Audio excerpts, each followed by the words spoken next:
माझी 10वी झाली आणि 10वी झाल्याच्या नंतर 11वीला ॲडमिशन घ्यायचं होतं. घरची परिस्थिती साधारण होती, नाही का बाबा, असं नव्हतं की बाबा 5-50 हजार घरून भेटतील, पुण्यात जाऊ ॲडमिशन घेऊ, एन्जॉय करू कॉलेज लाईफ, असं नव्हतं. मग काय करायचं तर मग 10वी झाल्याच्या नंतर पेपर झाले, 10वीचे 2 महिने सुट्टी होते 11वीचे ॲडमिशन घ्यायला.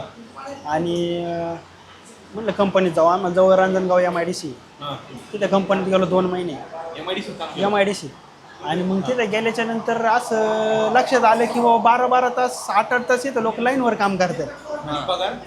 पगार जेमतेम 15-20 हजाराच्या दरम्यान.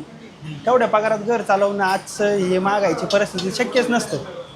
मग असं ठरवलं की बाबा, म्हणजे त्यावेळेसच असं मनात आलं की बाबा आपण हे काम तर करू शकत नाही. 10वीपासून डोक्यात होतं की बाबा व्यवसायात उतरायचं, आणि निश्चय झाला तिथंच कंपनी ज्यावेळेस गेलं त्यावेळेसच हाताखाली काम नाही करायचं आणि असं काम नाही करायचं तर स्वतःचं काहीतरी करायचं.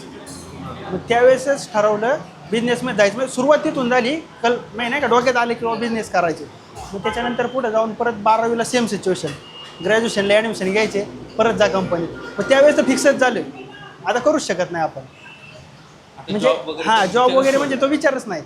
मग ठरवलं. मग 12वीच्या नंतर फर्स्ट इयरला होतं त्यावेळेस कोरोनाची परिस्थिती आली होती. त्यावेळेस आपण सुरुवात केली होती फेब्रुवारी महिन्यात. मम्मीने 1.5 तोळ्याचं गंठण वगैरे असेल तेवढं दिलं आणि ठेवलं बँकेत.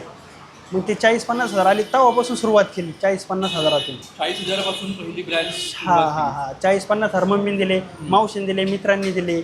मग असे ते पैसे 1 लाख 1.25 लाख रुपये गोळा करून आम्ही ती सुरुवात केली.